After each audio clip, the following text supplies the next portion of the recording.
الحمد لله رب العالمين والصلاة والسلام على سيد الأنبياء والمرسلين نبينا محمد وعلى آله وأصحابه أجمعين أما بعد. قال الله تعالى: أعوذ بالله من الشيطان الرجيم وهذا كتاب أنزلناه مبارك فاتبعوه واتقوا لعلكم ترحمون. بھائیو اور دوستو، مغرب سے کچھ پہلے آپ کے سامنے تلاوت قرآن اور اس کا معنی اور مفہوم سمجھنے کے تعلق سے کچھ گفتگو ہوئی. ابھی میں آپ کے سامنے جو گفتگو کرنا چاہتا ہوں وہ یہ کہ صرف تلاوت ہی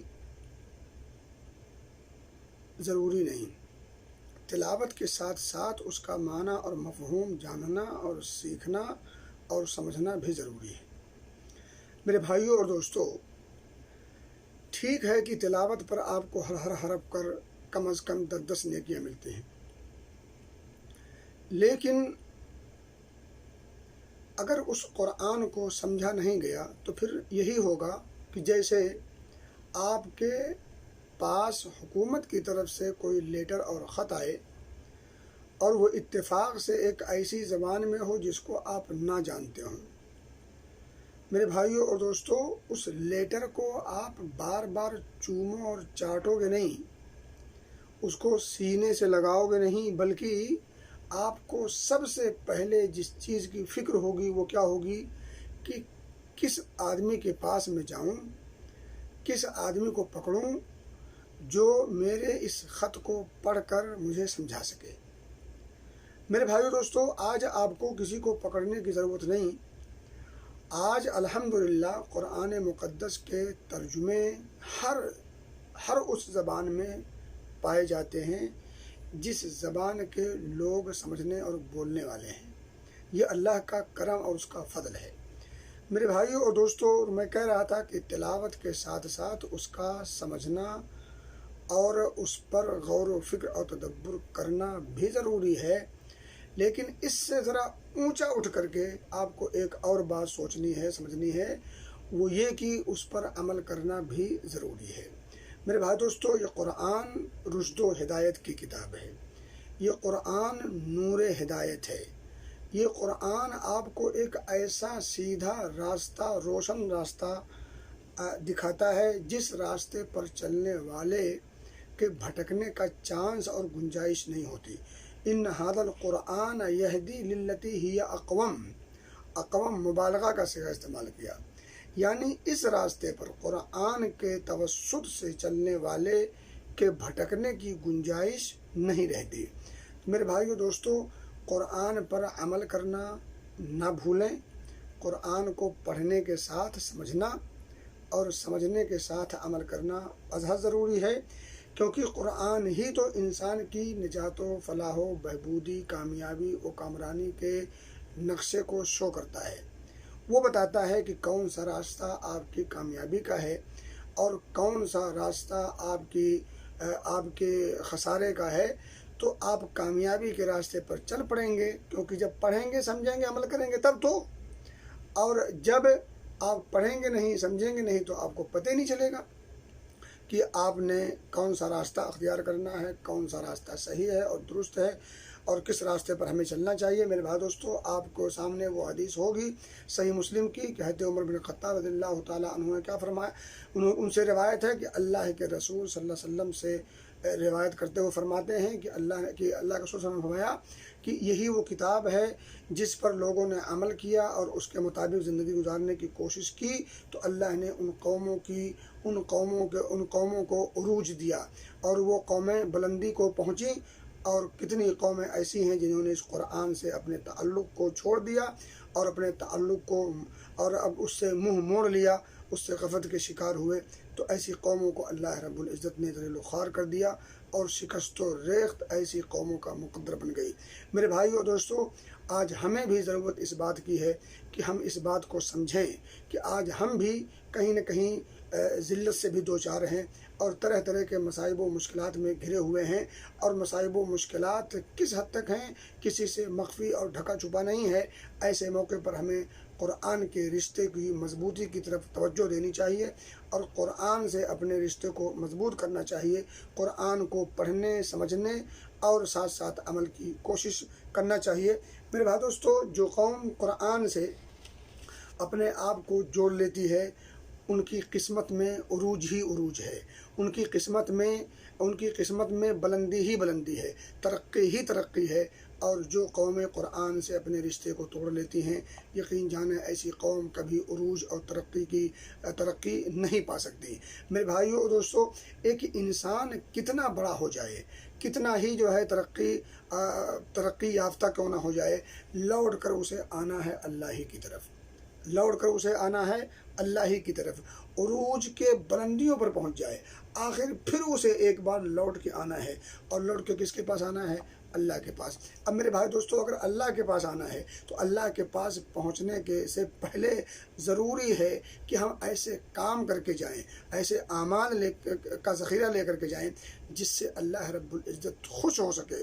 اور اللہ رب العزت کو خوش کرنے کے لیے اگر آپ کے پاس دستور حیات کے نام پر، لائحہ عمل کے نام پر، لا اور قانون کے نام پر، ضابطے اور دستور کے نام پر اگر کوئی چیز آپ کے سامنے ہو سکتی تو وہ قرآن مقدس ہے، اور کیا ہو سکتی۔ تو اس لیے قرآن مقدس سے رشتہ کو مضبوط کیے اور جوڑے بغیر ہم اور آپ کی کامیابی کا امکان نہیں ہے۔ اس لیے اپنی دنیاوی اور اخروی کامیابی کے لیے، اس کی فلاح و بہبودی کے لیے، اس سے فائدہ اٹھانے کے لیے ضروری ہے کہ ہم قرآن سے اپنے رشتے کو مضبوط کریں۔ میرے بھائیوں اور دوستو، اللہ رب العزت نے کیا فرمایا؟ وَهَذَا كِتَابٌ أَنزَلْنَاهُ مُبَارَكٌ فَاتَّبِعُوهُ وَاتَّقُوا لَعَلَّكُمْ تُرْحَمُونَ۔ یہ کتاب ہے جو کتاب مبارک ہے۔ یہ مبارک کا کیا مطلب ہے؟ آپ کیا سمجھتے ہیں کہ یہ کتاب اگر سجا کر کے گھر میں رکھ دیا جائے تو گھر میں برکت کے انبار پھوٹیں گے، برکت کے چشمے پھوٹیں گے؟ نہیں، ہرگز نہیں۔ بلکہ یہ مبارک کتاب ہر اس شخص کے لیے باعث بابرکت ہے جو اس کو پڑھے گا، سمجھے گا، عمل کرے گا۔ جب پڑھے گا، سمجھے گا اور عمل کرے گا تو عمل کی بنیاد پر برکت مرتب ہوگی۔ بغیر عمل کے برکت کا مرتب ہونا یہ ناممکن سی بات ہے۔ اب میرے بھائیوں اور دوستو، میں آپ کو بتاؤں، آپ کے پاس نہایت ہی لذیذ پکوان اور کھانا رکھا ہوا ہے، آپ کو اس کی طلب اور تڑپ بھی ہے، لیکن اس کھانے کو آپ نے فریج میں سجا کر کے رکھ دیا ہے۔ تو میرے بھائیوں بتاؤ، آپ کی بھوک ختم ہوگی؟ نہیں ختم ہوگی۔ جب تک اس کھانے کو آپ کھائیں گے نہیں، اس سے لذت اس کی لذت کو لیں گے نہیں، تب تک نہ آپ کو لذت ملے گی، تب تک نہ آپ کی بھوک مٹے گی۔ تو لذت کے لیے ضروری ہے اور بھوک مٹانے کے لیے ضروری ہے کہ اس محبوب اور مرغوب اشیاء کو کھائیں، اس کو استعمال کریں، اس کو کھائیں اور استعمال کریں۔ جب تک آپ کھائیں اور استعمال نہیں کریں گے تب تک آپ اسے فائدہ اٹھانے والوں میں سے نہیں ہوں گے۔ یہ قرآن عمل کی کتاب ہے، یہ قرآن ظاہر سی بات ہے عمل کی کتاب ہے، تو عمل سے پہلے سمجھ بھی ضروری ہے۔ تو سمجھ اور عمل دونوں چیز، میں آپ کو بتاؤں کہ سورہ جمعہ آپ نے پڑھی ہوگی، سورہ جمعہ کے اندر اللہ رب العزت نے ڈائریکٹ یہودیوں کو مخاطب کر کے کہا اور انہیں گدھوں سے تشبیہ دی۔ تشبیہ گدھوں سے کیوں دی؟ اس لیے گدھوں سے تشبیہ دی کہ ایک طرف تو وہ بے عمل تھے، ایک طرف وہ بے علم تھے، دوسری طرف وہ بد عمل تھے۔ اور اس میں حقیقی جو نقطہ ہے، جو اہم پوائنٹ ہے، اس میں اہم پوائنٹ یہی ہے کہ وہ بد عملی کا شکار تھے۔ وہ حلال اور حرام کو جانتے تو تھے، لیکن جو چیزیں ان کی مزاج اور ان کی طبیعت کے مطابق ہوتی تھیں، اگرچہ وہ حرام ہوتی تھیں، ان کو وہ کر گزرتے تھے۔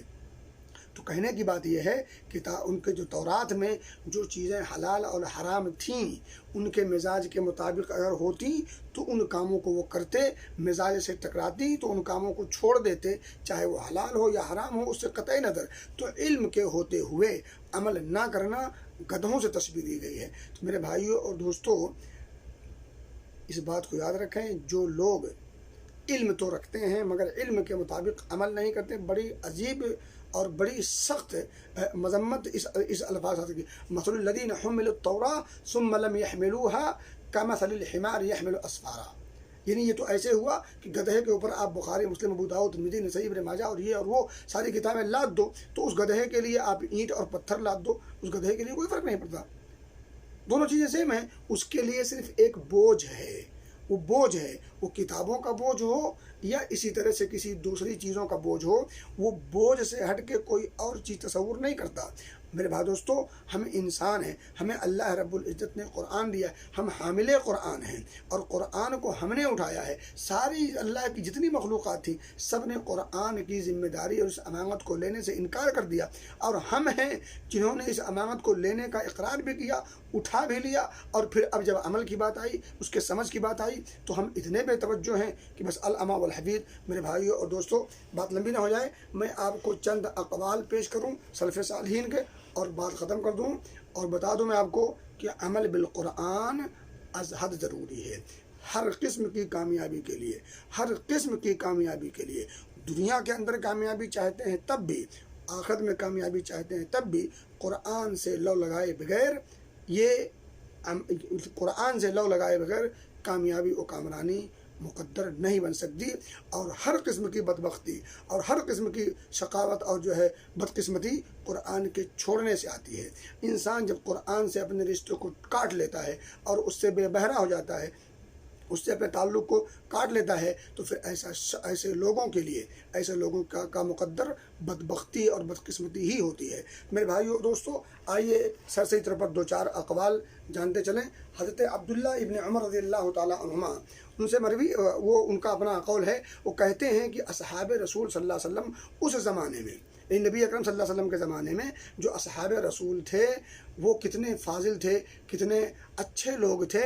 وہ قرآن سے سوائے چند صورتوں کے پہلے، یعنی جب بھی کیا کرتے، لا یحفظ من القرآن الا سورہ او نحوها، وہ قرآن سے صرف چند صورتیں یا اس جیسی کچھ چیزیں یاد کرتے، ورزق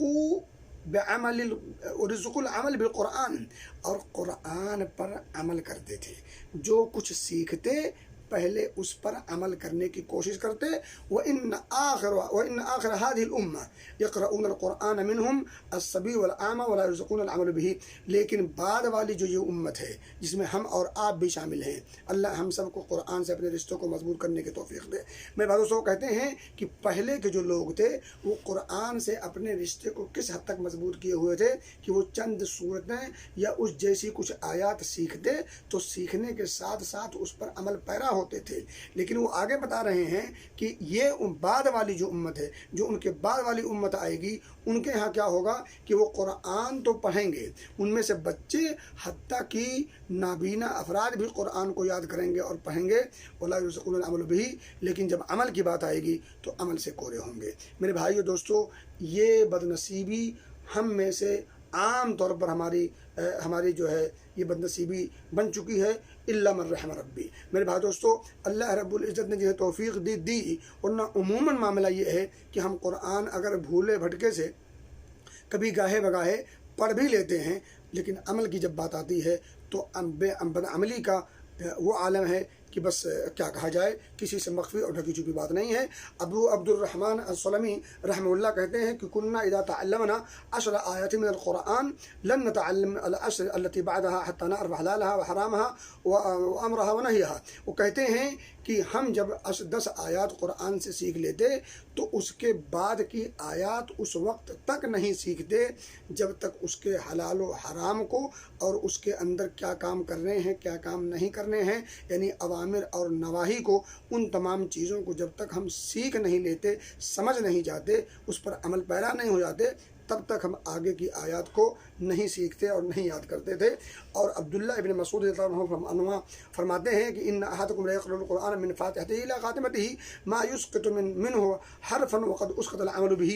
کہتے ہیں کہ تم میں سے ایک شخص، یعنی وہ جو تابعی کے دور کی بات کر رہے ہیں، وہ کہہ رہے ہیں کہ تم میں سے جو لوگ ہیں وہ قرآن کو شروع سے لے کر کے آخر تک پڑھتے تو ضرور ہیں، ایک بھی حرف نہیں چھوڑتے، لیکن جب وقد اسقط العمل به، لیکن جب عمل کی بات آتی ہے تو عمل سے ایسے بھاگتے ہیں جیسے کوئی چور شرطا کو دیکھ کے بھاگے۔ میرے بھائی دوستوں یہ مثال میں نے دے دی ہے، مثال اس میں نہیں ہے، ٹھیک ہے۔ تو کہنے کی بات یہ ہے کہ قرآن کو جب پڑھنے کی بات آتی ہے تو ایک ایک حرف پڑھ جاتے ہیں، لیکن جب عمل کی بات آتی ہے تو بالکل عمل سے کورے ہوتے ہیں اور عمل کرنے کی ہم نہیں کرتے، اور ایسی چیزوں سے ہم بہت دور بھاگتے ہیں۔ میرے بھائی دوستوں قرآن اس طرح سے آپ کی اور ہماری زندگی میں وہ رنگ نہیں آئے گا جو رنگ قرآن کے پڑھنے سے آنا چاہیے۔ میرے بھائی دوستوں اسی طرح سے آپ نے وہ حدیث شاید سنی ہو، صحیح مسلم کی روایت ہے، ابو موسیٰ اشعری رضی اللہ تعالیٰ عنہ فرماتے ہیں، لمبی حدیث ہے، اس کا ایک ٹکڑا ہے، القرآن حجت لک او علیک، کہ یہ قرآن یا تو آپ کا سفارشی ہوگا یا آپ کے مخالف کھڑا ہوگا۔ یہ قرآن قیامت کے دن یا تو آپ کی سفارش کرے گا، آپ نے قرآن پڑھا ہوگا، سمجھا ہوگا، اس کے مطابق عمل کیا ہوگا، اس کے اندر جو کام کرنے کے ہیں کیے ہوں گے، جو کام رکنے کے ہیں رکے ہوں گے، اپنے آپ پر کنٹرول کیا ہوگا، اپنے نفس پر دباؤ بنایا ہوگا، تو پھر یہ قرآن رب کی بارگاہ میں کھڑا ہو کر کے ہم اور آپ کے لیے سفارش کرے گا اور اللہ رب العزت کو منوا کے چھوڑے گا۔ لیکن اگر ہم نے اس قرآن کے ساتھ بددیانتی کی اور اس کا حق ادا نہیں کیا اور اس کو نہ پڑھے نہ سمجھے نہ عمل کیا، تو یہ قرآن ہمارے خلاف کھڑا ہوگا رب کی بارگاہ میں۔ ذرا سوچیں کہ یہ قرآن اگر ہمارے خلاف رب کی بارگاہ میں کھڑا ہو جائے تو پھر مجھے بتائیں کہ ہم لوگوں کی اس سے بڑی بد نصیبی اور بدقسمتی کیا ہو سکتی ہے۔ میرے بھائیوں اور دوستوں، تو کہنے کی بات یہ ہے کہ یہ قرآن کس کے خلاف کھڑا ہوگا؟ جو تدبر کے ساتھ نہیں پڑھتے اور پھر اس پر عمل پیرا نہیں ہوتے، تو پھر ایسے لوگوں کا انجام خسارہ ہوگا، ظاہر سی بات ہے۔ اور اسی طرح سے معاذ بن جبل رضی اللہ تعالیٰ عنہ فرماتے ہیں، اعملوا ما شئتم ان تعلموا فلن یأجرکم اللہ بعلمہ حتی تعملوا۔ میرے بھائی دوستو کہ کہتے ہیں کہ جو کچھ کام کرنا ہے کرو، لیکن پہلی بات یہ ہے کہ سیکھ لو، یعنی سیکھ کر عمل کرو۔ اور آگے جو جملہ کہتے ہیں وہ قابل غور کہتے ہیں، فلن یأجرکم اللہ بعملہ حتی تعملوا، اللہ رب العزت تم میں سے کسی کو اجر اس لیے نہیں دے گا کہ تم اس کو جانتے ہو، یہاں تک کہ تم اس پر عمل پیرا نہ ہو جاؤ۔ یعنی علم کی بنیاد پر اجر نہیں بلکہ عمل کی بنیاد پر اجر ملے گا۔ معاذ بن جبل رضی اللہ تعالیٰ عنہ کا یہ قول، دو باتیں انہوں نے کی ہے، ایک تو یہ ہے کہ جو کچھ کرنا ہے پہلے سمجھو، پڑھو، اور پھر یاد رکھو صرف علم کی بنیاد پر اجر اللہ نہیں دے گا بلکہ اس علم کی بنیاد پر عمل جب کیا جائے، تب اس علم کی بنیاد پر جب ہم عمل پیرا ہوں گے تو پھر اللہ رب العزت سے اجر کی، ثواب کی، اس کی رضا کی، اس کی خوشنودی کی، اور پھر یہ ساری چیزیں سبب بنیں گی جنت کے داخلے کی۔ میرے بھائی دوستو کل کا خلاصہ یہ ہے، وہ معزز تھے زمانے میں مسلمان ہو کر اور ہم خار ہوئے تارک قرآن ہو کر۔ قرآن کو ہمیں چھوڑا نہیں ہے، یعنی قرآن پر عمل پیرا ہونا ہم نے چھوڑ دیا ہے۔ قرآن تو ہم سب مانتے ہیں، قرآن کو سینے سے لگانے میں اگر کوئی مسابقہ ہو جائے تو ہم سے شاید کوئی بازی مار لے جائے۔ اس کی عظمت کی جہاں تک بات کی جائے تو ظاہری عظمت کی اگر بات کی جائے تو ہم سے زیادہ کوئی نہیں کر سکتا۔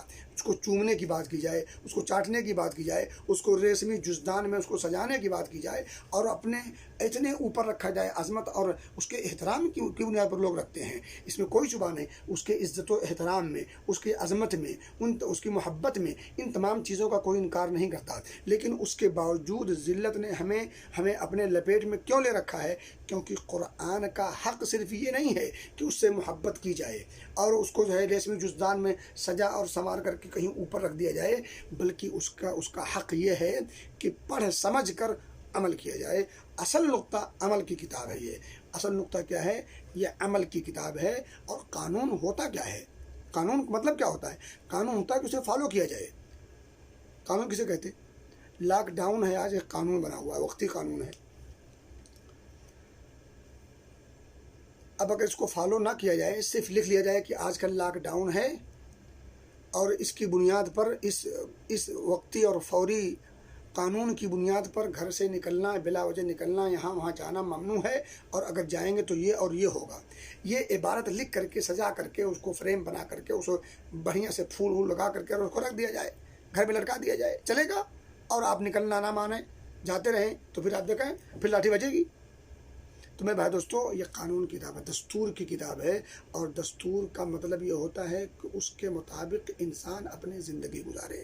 اللہ ہم سب کو قرآن کے فہم کی توفیق دے، اور فہم یاد رکھیے، فہم وہ فہم ہو جو فہم صحابہ ہو، فہم تابعی ہو، فہم تبع تابعین ہو، اپنے من کے حساب سے نہیں۔ تو اللہ ہمیں قرآن کو پڑھنے والا بنائے، اللہ کو سمجھنے والا بنائے فہم سلف صالحین و فہم صحابہ کے حساب سے، اور ان تمام چیزوں کے ساتھ ساتھ اللہ ہمیں اس کے مطابق عمل کرنے کی توفیق دے اور اس پر عامل بھی بنائے، آمین۔ وآخر دعوانا ان الحمد للہ رب العالمین۔ السلام علیکم ورحمۃ اللہ وبرکاتہ۔